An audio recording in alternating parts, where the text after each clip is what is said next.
Good morning, everybody. I'm going to get started here in just a few minutes, but I'm going to hold out for a few more people to jump on here. This is new to me. I've never done a demo on camera, so I feel like a celebrity, I'm not going to lie. Can y'all hear me okay? There's about 20 of you. Hold on one second. Daryl's fixing me, so hang tight. Is that better? Mm-hmm. Okay. Can everybody hear? There's a little bit of delay, so. Okay. Can you guys hear us okay?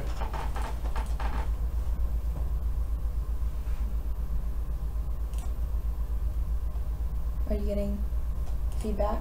No, not yet. Hold on. Okay. I'm totally relying on Daryl and Bree to tell me what you guys are saying. So, can y'all see and hear?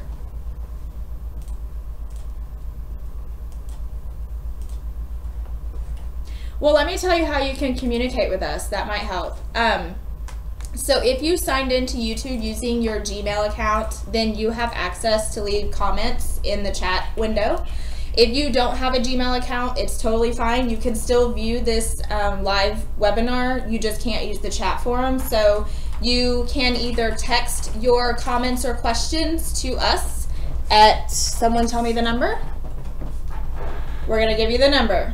214 726 6367.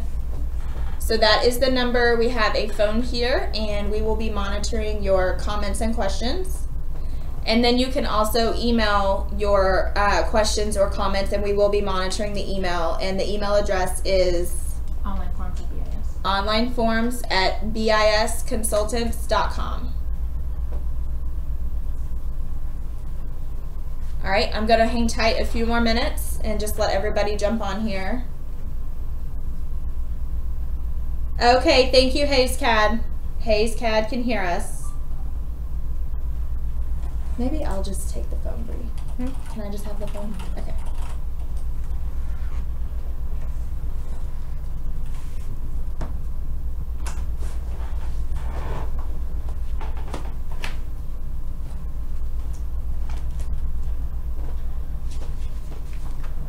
How many people do we have on? 21.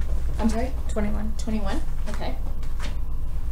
All right. Well, to save everyone's time, I'm going to go ahead and get started. This is recording, and it will be available even after we're done. So for anybody who missed out, you can click the link that we provided you in the email, and you'll be able to view this all over again. So just kind of an overview of what I'm going to show you today. I'm going to show you from the property owner's perspective how they fill out the form and how they submit it. And then I'm going to flip to the appraisal district side and show you guys how you receive the form, how you process the form, and how that process kind of works. And then we will open it up for Q&A at the end of the demo. Last time we tried this, we were taking questions as they came. And I want to be respectful of y'all's time because y'all are super busy right now. So we're gonna just wait for questions at the end because more than likely I may cover what you guys have a question about throughout the demo. So we will hold questions till the end. Go ahead and send them. Okay, I'm echoing a lot. Am I echoing to you guys? Bree? Bree, am I echoing? Mm-mm. No echoing to you? Okay. All right, I'm going to keep pushing through. Go ahead and submit your questions as you have them if you want to, but just know that I'm not going to address any of them until after I'm done demoing. All right, so the website address for the forms is going to be forms.whateveryourcad.com. So as a property owner, I'm going to come to this website from your website, and I'm going to click on the homestead exemption form. Okay, so the first thing it's going to ask me to do is to log in. Hang tight just a second. I'm getting asked if the mic is on the laptop. Someone's saying I'm echoing. Is the mic on? Well, my laptop is on, but I'm not logged on at all. Is your mic on? They can't. The only stream should be coming from here. Okay. Mic.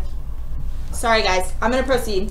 So there's no. So, they're going to have to enter their credentials. Obviously, if they have never submitted a form through this process, they're going to have to register first. So let me walk you through what that looks like. It's very user-friendly. Thank you guys for the feedback. Thank y'all. They're going to have to enter an email address and a password and then confirm their password. And then click register account. Okay, user exists already. Okay, never mind. That's how they're going to register. It's super simple and easy. They're going to enter their email address and a password and then hit register account. So let me go ahead and escape out of that because I do have an account and that's the one I'm going to use. Okay, so email address, password, and login. The first place it's going to take me is to the first portion of the form. These are the general instructions, the deadlines, things like that. Everything you see on the homestead form at the very top, that's what this first page is. So I'm going to go ahead and go on to the next step. This is where they choose their tax year. It will be auto-populated. It will, it'll be auto-populated for the current year that we're in, but they can apply for previous years and exemptions, so they will be able to select a prior year if they qualify. And depending on how you want them to fill out the form based on previous tax years, we can also allow for multiple tax years on one form. So if you guys want them to file for 2017, 16, and 15, we can make that happen as well. Okay. So the box down here is where they'll enter their name or address. It's going to pull from property search. So if you have property search with BIS, it's going to pull that information. If you don't currently have property search with BIS, then they'll just have to manually fill this information in. There's one slight exception to that, and that would be for people who are on Tyler. There's a script that we can tie into this to pull your guys' property search to make it a little bit easier. So for right now, Tyler and people who are using property search with us will be able to have that function. All right. And so this is the portion where they choose the exemption that they're applying for. There are question marks here that provide them additional information. Everything that's on the state form is where we're getting this information. So so that would be correct as far as what the form says. So I'm just going to choose general homestead exemption there and go on to the next step. And then this is additional property information. If they put a percentage that's less than 100, then it's going to prompt them to give the other owners information. So it's not doing that because I entered 100%.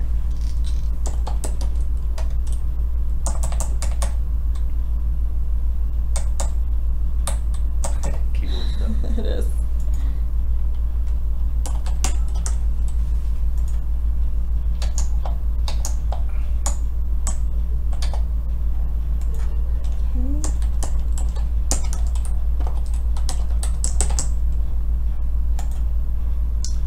Okay, and so since we selected an account from property search, it has already populated the applicant's mailing address.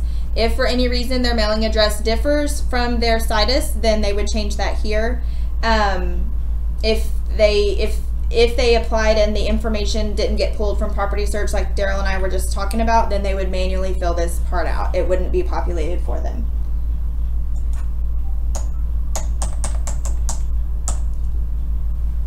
All right, and then this is where they're going to upload their ID.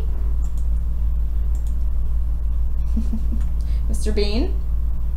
Now, if they qualified to not have to provide a driver's license that had the corresponding property address, these are the check boxes down here that are on the state form. Or if they're requesting the chief appraiser to waive that requirement, they would check the box. I'm not going to do that because I'm not. Go ahead and check them to show them that it does allow you to fill out the rest of the information. Okay.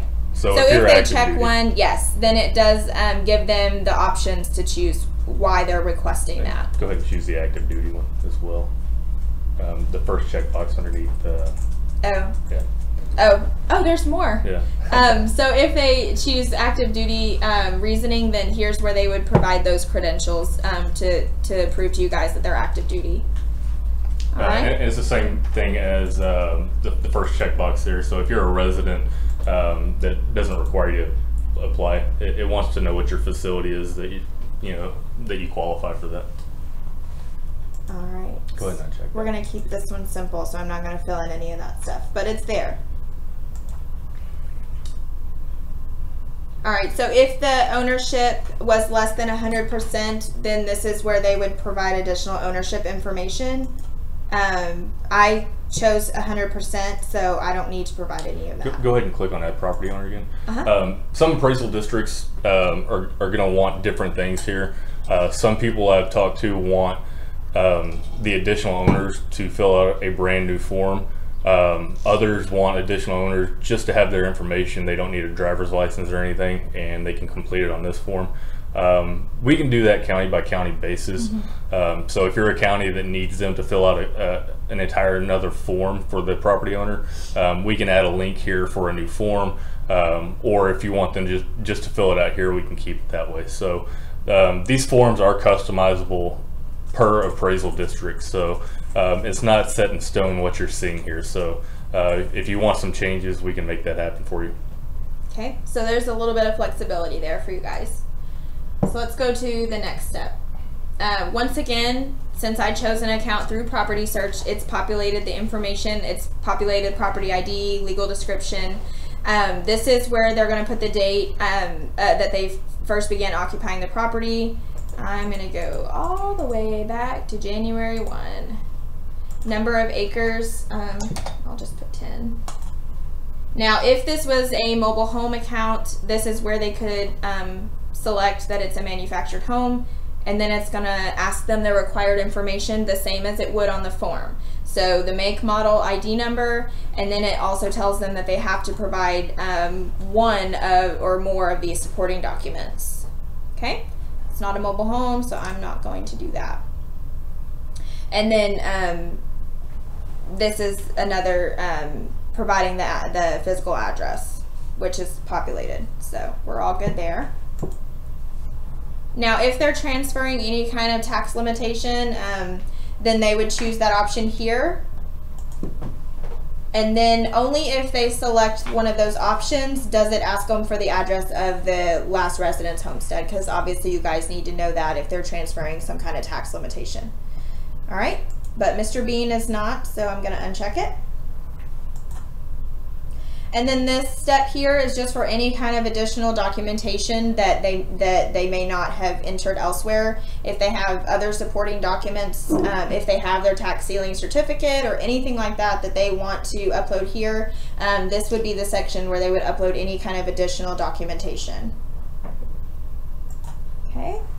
And then this last step is, of course, the signature. So let me sign it. And it automatically date stamps it for them. So it's going to automatically populate the date there. So on the date, some people may want, I'm sorry, not the date, on the signature, some people may want different things here. You can have a signature box where you can draw in your signature with the mouse, or if you're on a mobile device with your finger. That works really good on mobile devices. But drawing a signature with a mouse hardly ever works out for me. We can also do a drop-down box with different signatures, so you can type in your name and then it'll show your signature in a different font, like a cursive font or whatever, or you can leave it like this. So again, things like this would be at the appraisal district's discretion on how they want it to be signed. Okay, so I'm going to go ahead now and submit the form. And it will give them a green success box. There we go. Letting the property owner know that the form has been submitted successfully. All right, so let me go ahead and log out at this point. I want to show you, okay. Once the user submits the form, they will receive an email notification that they have successfully submitted the form to the appraisal district, and that you guys are going to begin processing. Yeah, thank you. They do also get an email confirmation. So before I close out here of the property owners portal, I wanted to show you when I clicked on this submitted forms button here, this took me to a page that showed me every form that I have submitted to the appraisal district. So you can see I've submitted like 5 homestead exemption forms. These were all just for test purposes, but anyways, this is kind of the property owner's queue, so to speak, of where all of their forms are that they've submitted. So if they had submitted an ag form or a BPP form or something else of that nature, those forms would be here also. The green little dot that you see there, it just lets them know that that one's been submitted. So this page is still a work in progress. We can have the dot change to green, yellow, orange, whatever color we want to make it, and we can indicate, you know, hey, this form has been submitted, everything's fine, and it's been approved. We can do a red for, hey, this has been denied, or a yellow for, hey, there's a message and you need to check it out. So we are absolutely open for suggestions on pretty much all of this application, but especially this page, you know, is still very much up in the air. But the idea behind this is the user can get a quick overview of the forms that they've submitted over the years, and they can have a little, you know, micromanagement dashboard here. And Daryl mentioned messages. So if and I'm gonna get into this, but if the CAD had left a message on a form for the property owner, say they needed to correct something, this portion right here where you see messages and it says one new, that's how they know. They'll also get an email letting them know that you have left them a message, but this is kind of a little alert that tells them they have a new message there. And then in addition to that, when they very first sign in, that message will be the first thing that pops up to them when they log into their account. So I'm going to get into that, but I just wanted you to know that that's why you're seeing that one new message there on that form, because that property owner has a message that they haven't looked at yet on one of their forms. So the messaging system is also something that is still very open to ideas and suggestions on how it's displayed, on how it functions. But as we go into it, kind of keep in mind that we're still trying to figure out exactly how we want to make this process happen. And if you have some ideas, please email us what you think, and you know, we'll get all those ideas together and make it work out really good. All right, so I'm gonna log out now of the property owner portal, and I'm gonna now show you from the appraisal district side how this looks and how this works. So you guys are gonna log in the same way that the property owners do. You're gonna go to the website. You're gonna have your own email address and your own password, and you're gonna log in. Now, sorry, I don't wanna do any of those things. So your portal kind of looks a little differently. You've got a lot more to it than they do. Obviously, you're going to be getting a lot of forms. Now, the dashboard is coming soon. We are still working on finalizing what we want to be on the dashboard. So that will be up here in the next couple of months. We're going to have that one ready. So more than likely on the dashboard, we'll just run some metrics on the number of submissions, you know, possibly show which administrators have been working which forms, just basically do some overall numbers of what's going on, just a little quick snapshot. Yeah, it'll just contain some data for you guys. The options you have here are forms, users, and settings. So for forms, we currently have the BPP and the homestead exemption forms. We will have other forms coming, but these are the two we have right now.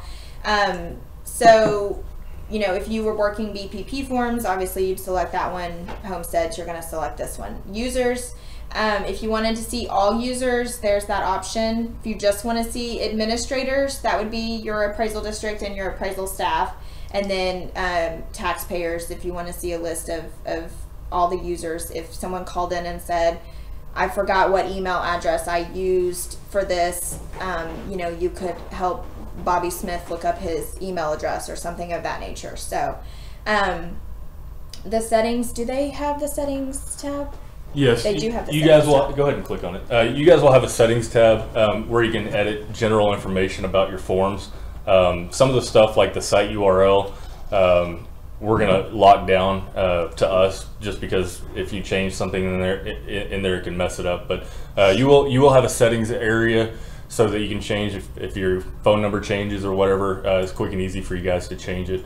I'm also debating on having a user setting so that you guys can customize some things in here as a user or as an administrator to better suit your needs of what you're dealing with. Because if you're dealing with BPPs, you might not have to deal with homestead exemptions at all. And with the messaging and alert system, that we're going to give you an option to basically filter out any messages that have to do with homestead if you're solely working on BPPs and vice versa.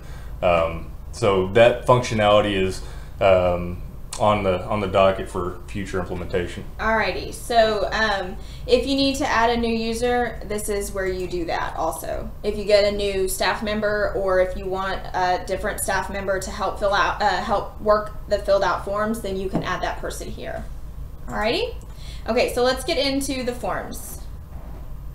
And this is going to be your portal. So basically you have these different views on the side.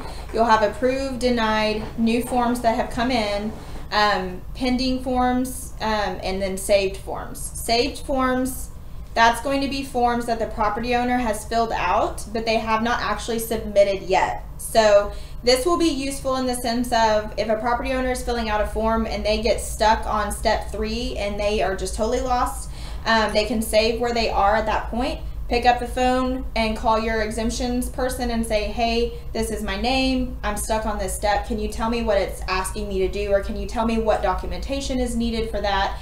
You would be able then to go to the saved forms, look up Bobby Jean's, sorry, I'm stuck on the name Bob and Bobby today, so y'all just deal with me on that. So you'd look up Bobby Jean's account here, and then you could say, oh, okay, on step 3, you need XYZ. And then they can finish it and submit it successfully. So that's kind of what the saved forms area is for you. So let me go ahead and go to the new. Now, really quick before I start here, I know that when we attempted this demo last week, you guys already had some questions about how you get notified. At this point in time, the email system, we're still trying to decide the best way to do that. Right now, you're not getting an email every time a new form is submitted because you guys could get 100 emails a day. You get tons of exemption forms every day, tons of BPP forms, and so that would be really bombarding you with email notifications. So if it's all stored here in your viewer, then you'd be able to see, okay, well, I have 320 new forms. And you can filter and sort these things just like you can an Excel spreadsheet. So if there's a particular property ID you're looking for, if there's a particular person you're looking for, you can sort this just like an Excel spreadsheet. And you've got a little search bar on the left too. So and you have a search bar also. The property owner gets emails. So when they've submitted their form, they'll get an email. When you have made a comment to their application, they will get an email. But we are not currently emailing you guys because all of the data is going to be in here for you to just work. So that being said, let me move into, gosh, there's a lot of Bobs. Let's just pick Bob. Told y'all I was stuck on Bob today. All right, so this is what the form looks like on your end. We have a timeline here for you. It tells you when the form was submitted.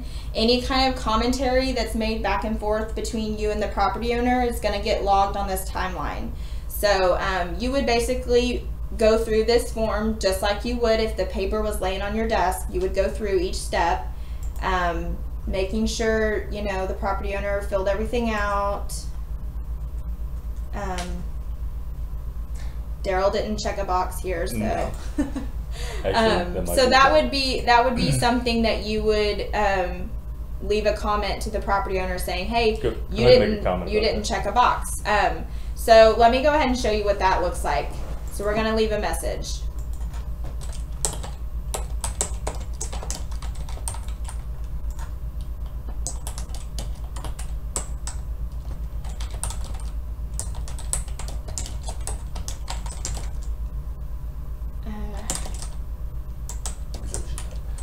Did I spell that right? Okay. I have spelling trouble when I know that people are watching me.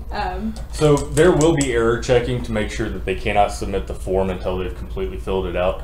I've left a lot of this, a lot of the required fields. I made them not required for ease of entering a bunch of forms. But once we publish it, all the required fields will be required. And again, based on your needs, we can make everything required. We can make nothing required. We can make half of it required. Anything that you want to be a required field or not be a required field, we can take that CAD by CAD basis and make that work for you. So nobody's locked down to specific forms. So typically not checking the box wouldn't be something you would have to send the form back for, but for this demo purpose it is. So I have now sent a message to the property owner telling them, hey, you have to select a box here. Quickly, let me log out so that you can see what that looks like for the property owner. Go ahead, Daryl. You have something to say? Also, at that point, the form is going to need to be revised. So the revision process is going to work like this. And again, this is open for discussion. And if you think it should work differently, let me know. So at this point, they've made a mistake on their form. It needs to be revised. The form has already been saved into the database as a PDF. Now, as the administrator, you say, hey, there's a mistake. There will be a button that says revision needed or revision required. You'll click on that, and now it will open this form back up, remove the signature, send the message to the property owner, and inform them that, hey, they need to revise and correct this form. Once they go in, make the correct changes, they sign it again, submit it again. The administrators will be alerted and say, hey, there is a new revision to such and such form. They go back and say, hey, everything's great, it's been approved. Now you've got two forms. You've got the original PDF and you've got the updated approved form also saved as a PDF. So in the timeline, you'll see that, hey, the form was wrong. The administrator said it needs to be revised. The property owner revised it, resubmitted it, and here's the new form. So that'll be all tracked in the timeline. You'll be able to view all versions of the form as well. Okay, thanks, Daryl. So each time a change is made, correction is made to the form, we're getting revisions. All right, so the property owner can see here the comment. I wanted y'all to see what that looked like. So normally when they first sign in, it's going to be a pop-up message just like this. Daryl's implementing that to take place. So I actually had to manually click on the message, but when we get that part ready, it will pop up a message to them as soon as they log in. At that point, they would make whatever correction needed and then resubmit the form back over to you guys, and then it would go back into your new pile, so to speak. One other thing I want to touch on really quick is that while we don't have the email notifications coming each time you get a new form, because we don't want to bombard you guys with a ton of emails every day, we do have a notification process for messages, because we don't want a property owner to leave you a message on a form and then you don't know that there's a message. So there will be a notification for you guys. They're up in the top. Let me show you. Okay, it's not and I logged back in as the same person. Hang on. It helps if I sign in as the admin. So anytime a property owner has left you a message on a form, you'll have those in a notification. Somewhere up in this top section. It's going to be right in between the search and that button. Okay, so Daryl is telling me it's going to be in between the search box and this button. There's going to be it's like a little Facebook chat. Almost kind of like Facebook when you have a new alert on Facebook, how you have the red, notifications.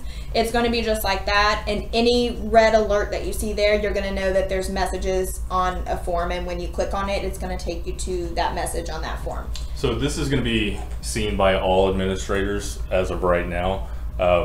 And normally you would click on it, you would see it, and it would kind of be, kind of go gray. It'll stay there, but I've seen it, I either clicked on it or I didn't. Now, since it's going to be seen by all administrators, you don't want the wrong person just getting on there and seeing it and saying, oh, well, I don't need to do anything with it, and then nobody tracks it. So what's going to happen with the messages as of right now, or the alerts, somebody's actually going to have to click on it and say, hey, we acknowledge that there is this alert for whatever reason, and then proceed from there. Okay. All right, so now I'm back on the administrative side. Let's finish up viewing this form really quick, and then you can see what this is going to look like. So we're going step by step. We told Mr. Bob that he needed to check a box, and now he has resubmitted it to us, so we're going through it, just verifying that everything here is correct. Okay. Go ahead and assign it to yourself, or to the. So now we're done viewing this form. I'm going to go ahead and hit approve. So you can change the status here. Once you've gone through the form, checked everything out, then at that point you would change the status of it to approved. So it's going to take it out of your new queue and it's going to move it to your approved queue. Okay? Go ahead and hit the status drop down for me. So these statuses that you're seeing here are just something that I kind of put together real quick. You will be able to create your own statuses for each form. So if you have different statuses that you might need for BPP versus homestead, that is something that you guys can create. So you can have 1 or 2 or 10 or 15, it doesn't matter, whatever you want to create there. So you guys aren't locked down to new, saved, approved, denied, pending. That's just something that I created. Yeah. Again, you guys will have the ability to make your own statuses. All right, so let me quickly speed this up for you guys. I want to be sure that we're being mindful and respectful of your work time. So let's get through this. Let me go back here to the forms viewer, and you can now see that I have 2 approved forms, whereas I did just have the 1. Another thing I wanted to show you quickly before we open up for questions. Let's move on to another form that I need to work in my queue. But let's say that this is an ag form and I don't do ag. I only do homestead exemptions. So I know offhand that this is not a form for me. I need to go ahead and assign it to Susan Samsonite. All right, so at that point, that form has since been moved over to Susan, and it's going to be in Susan's queue as the ag appraiser. For testing purposes, go ahead and reassign it to yourself. And it's going to be the support. Yeah, that one. No, yes. Yeah. Okay. And the reason I'm showing you this, go back to the forms now, to the homestead. This is now going to show up under assigned to me at the bottom. So basically, everything that is assigned to you as an administrator, you can come in here, you'll see it right there. That way you're not digging through all the forms because you don't know what's assigned to you. Right. So, so being that I had initially assigned that over to Susan, when Susan logged into her, using her account credentials, those would have been in Susan's assigned to me. Does that make sense? Hopefully it does. All right, so that is pretty much the gist of how this works. The property owner's side where they fill everything out, and then the appraisal district side where you guys actually view and work the forms. I wanted to show you quickly, this button here will allow you to export the data to Excel. So if for any reason you needed to export this information, you could do so. And then this button will allow you to download the information into a zipped folder, and then you can save that to your computer. I know we had questions. I'll go ahead and touch on that one before we open up Q&A. For right now, the information will have to be saved to your computer and uploaded into your CAMA software. We're hoping maybe in the next phase of this, or coming soon, that we can maybe work on figuring out a way to get them put into the systems. But for right now, it's going to have to be saved and uploaded into the system, just like you would do if they turned in a paper form to your office. You guys are going to have to scan it in using a scanner and put it to the account. This is the same thing, except it's already on the computer. You're going to have to download it and then upload it into your CAMA software, just to answer that question. So you can either go to the form, download the PDF individually, or click that button and do a mass. So this button here download. will allow you to do a mass download, like Daryl's saying. It's going to put all of these into a zip folder, which would probably be the speediest way to do it. I don't know if speediest is a word, but I totally just used it. And if you want to do it on an individual account basis, then you would click on the account, and then you'd click on the PDF symbol here, and it's going to allow you to download it there individually. Now, obviously, doing it in mass would save you guys some time. All right, so let's go ahead and open up Q&A. If you guys have questions, use the chat box if you're logged in. Text us if you don't have a Gmail account, or email us if you don't have the Gmail account. We're, a little bit. We're also on about a 20-second delay here.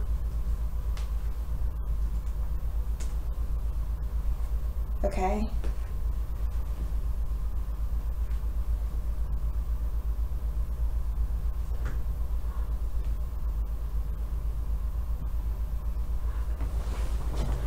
Okay.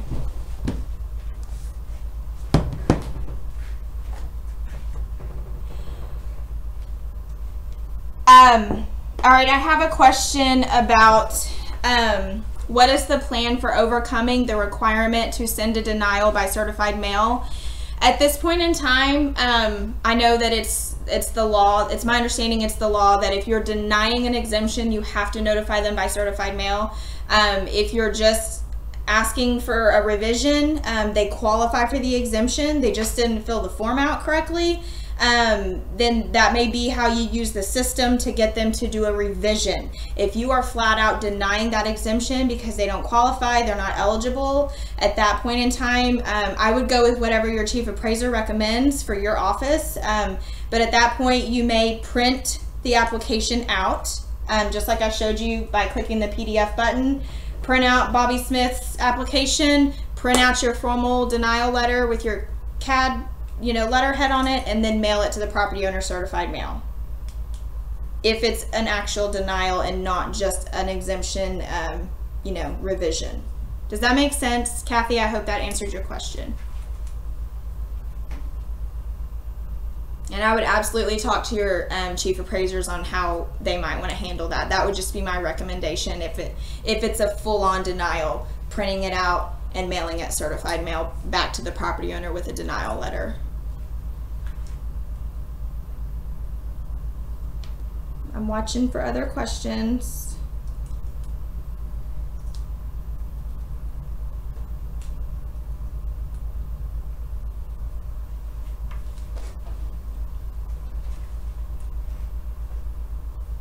That's a great question. That may be something Daryl can do. So the question is, can you have the tax year populate based on the ownership / move-in date? Because a lot of times they move in at a certain point in the year, but they actually didn't qualify or something like that. So that may be something we can do. We can absolutely do that. Okay. So basically, once they choose the move-in date, then it automatically populates the tax year that they're applying for. We can do that. My question would be, would you have to file, when would you have to file subsequent homestead exemptions? But yeah, that may affect applying for a back year. Right, and we can do that on a CAD specific basis. So if a particular appraisal district wants us to do it where it auto-populates the tax year, we can do that for you guys. If other people don't, then we don't have to. Daryl can make some of this stuff very customized. So I'll make note. Can you, whoever sent me that, can you tell me the CAD that you're with so that I know that who's asking for that so we can look into it some more? To broadly answer your question, any of these fields we can make conditional upon other fields throughout the entire form. So if you want that to be automatically populated by some other field, we can absolutely do that.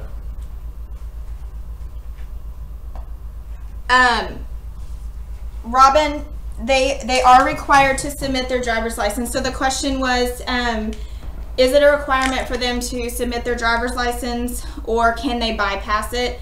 The only way that they can bypass it is by checking one of those 2 boxes that I showed you. Then they don't have to provide the ID, but it does ask them for additional documentation. If they don't check either one of those boxes, then that is a required field. It will require them to submit a copy of their driver's license unless they are eligible not to. I'm going to slightly contradict you here. Okay. Right now, the form is not requiring it. And again, there's a lot of fields on the form currently, the version that we're looking at, that are not required, that should be and will be by default. The reason they are not now is because we've been testing and uploading a lot of different forms, and filling out all the required fields over and over again is tedious.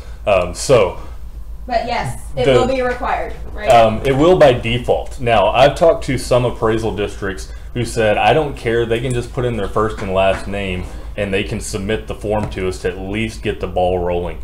Now, I wouldn't recommend that, but if you say, hey, the only required field is your first name and you can submit this form to get the ball rolling, that is fine. Again, county by county basis on what fields that you want to be required and what fields that you do not want to be required. Now, just by saying you can fill out your first name and submit the form doesn't mean the form is going to be approved, because obviously you're still going to require them to fill out their driver's license, their property information. But to submit the form, it's basically on the appraisal district to decide how strict do you want the form to be before they can submit it. Do you want everything to be perfect before they can actually submit it to you guys, or do you not mind going through the revision process until they get it right, and opening up some of the fields that might absolutely be required? All right, thanks, Daryl. I have another question here. Bear with me. I have them coming in from multiple devices.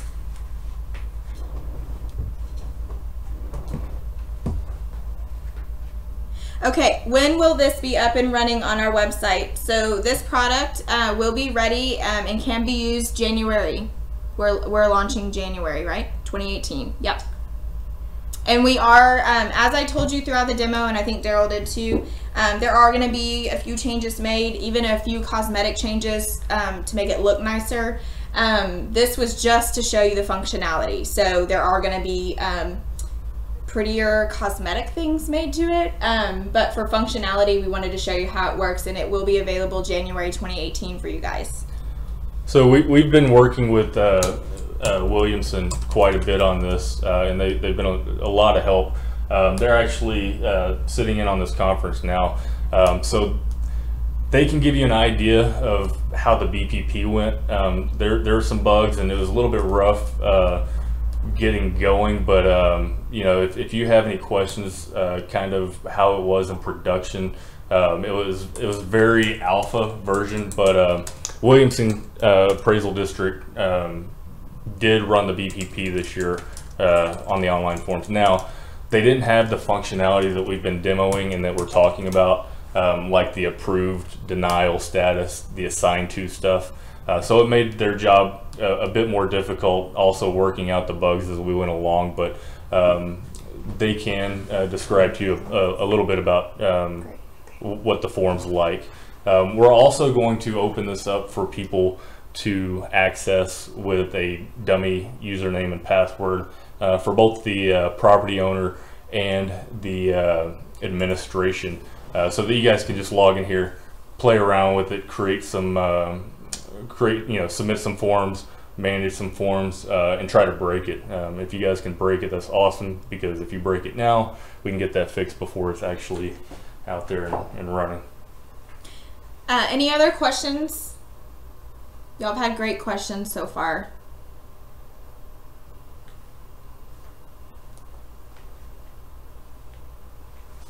Silence? No? Okay. Well, as I said earlier, I want to be respectful of y'all's time, so I'm going to go ahead and wrap this up. If you have additional questions, please feel free to email us. I gave out that email address at the beginning, but just to give it out again, it is online forms at bisconsultants.com. So please email questions to us there. Daryl has something to say. Leave this up for about 5 minutes just in case anything late comes in. Okay. Thanks, Daryl. Yeah. All right. Well, if that's it, then I'll get back to you with any questions that y'all email us. And other than that, then I hope you guys have a great day. And thank you so much for being on here with us today.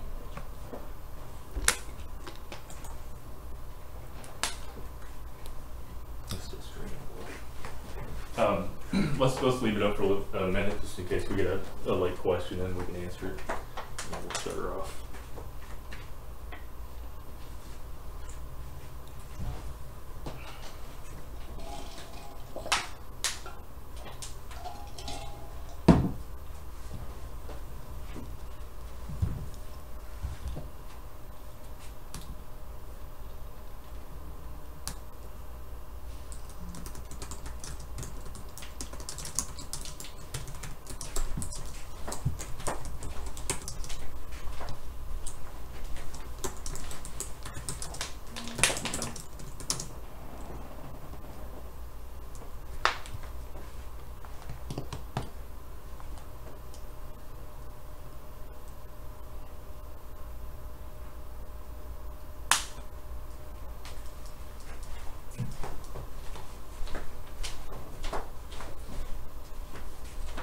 All right, guys, we're going to go ahead and shut it down unless you get any more questions. Nope, I am good to go. Stop. Stop.